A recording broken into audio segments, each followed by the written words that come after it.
So we got this KSI versus Tommy Fury fight happening tomorrow night. I made a video on this previously and my stance hasn't changed. I think that Tommy Fury is going to win, probably on points, but I wouldn't rule out a stoppage victory either. I'm not saying KSI's got no chance at all. He's athletic, he can punch. I just think that the skill gap is going to be too wide for him. And we saw the skill gap when Tommy Fury fought Jake Paul. I think it will be something similar here. What I can say about KSI is he's probably a bit more athletic than Jake Paul. Moves his feet faster, he's a bit more explosive. Jake Paul is heavy-handed, whereas KSI is fast with his right hand. I've compared him in the past to, let's say, a pound shop Deontay Wilder. There was some joker in the comments who said, how can you compare KSI to Wilder? I'm saying a pound shop version. Okay, if you think of KSI as a novice boxer, he's doing something similar to what Deontay Wilder does, which is bouncing around using his athleticism and trying to set up his one trick, which is the big right hand. I'm not saying that he's as good as Wilder in Wilder's league or anything like that. The same way, I'm definitely not saying that Tommy Fury is in his brother Tyson's league, all right? This is like a low-budget, pound shop version of Tyson Fury versus Deontay Wilder. That's the way I see this fight, and I'm looking forward to it. Am I going to buy it? No, but I will watch it somewhere. These guys they're a pair of novices. Tommy Fury comes from a boxing family. He's got a bit more of a boxing background, but he didn't have many amateur fights, okay? So it's not like he has a huge advantage when it comes to experience here. And for this stage of Tommy Fury's career, as I've said previously, this is a very reasonable matchup to make for his development, because if he wasn't fighting KSI, he'd only be fighting journeymen anyway. And at this stage of his career, it will probably be journeymen who haven't even come to win, guys who have just come to lay down. Whereas against KSI, he's fighting someone who at least is going to try and win. It's kind of like in the amateurs. Yeah, if you're somebody that is talented, but you don't have much experience, maybe you come from a boxing family, you're going to be in there against novices. So to me, this is like, it's the equivalent of Tommy Fury continuing his amateur career and fighting another novice in the amateurs.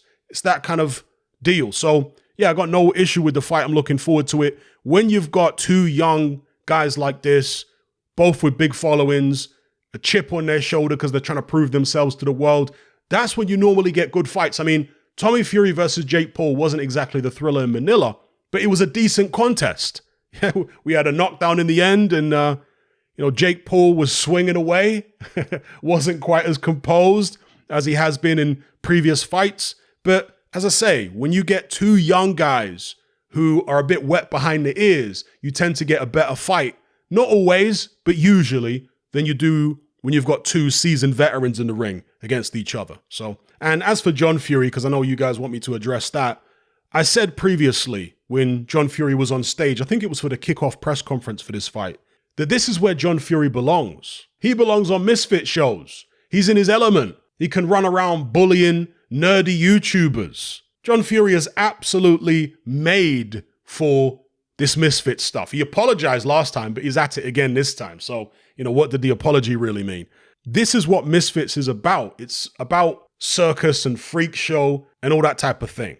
If it wasn't John Fury, I mean, prior to John Fury coming on the scene with the Misfits and his son, Tommy Fury, there was Shannon Briggs. You guys remember when Shannon Briggs and Vidal Riley nearly got into it? Personally, as somebody who grew up in the 1980s watching WWF, as it was then, now WWE, I quite like the occasional bit of circus entertainment. I don't mind it, especially since now they differentiate it from proper boxing cards. They put it as a standalone, right, by itself. And this is the issue that some people had before when they were mixing Misfit stuff, YouTuber boxing with real boxing. I get that. But when you separate it and put it on its own show, what's the problem? We're still getting plenty of good shows and plenty of good boxing in 2023. Misfits hasn't, this is what I said all along. Misfits and this type of influencer boxing, this is not replacing proper boxing. It's in addition to proper boxing. And if anything, it's going to get proper boxing to step its game up. Yeah, because people want entertainment. They don't want boring characters. They want, lively characters. They want larger than life characters. And so the fighters, real professional fighters, they're going to have to take a leaf. Oh yeah, I'm being serious. They're going to have to take a leaf out of the books of these influencers. if they want to make the big bucks and draw the big crowds. And obviously, it's not just about being a larger-than-life character outside the ropes. You got to deliver inside the ropes as well.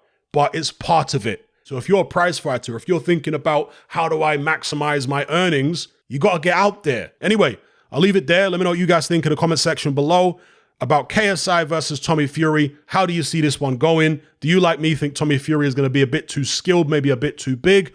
Or do you think KSI is going to be able to get to Tommy Fury's chin with that big right hand at some point? Let me know.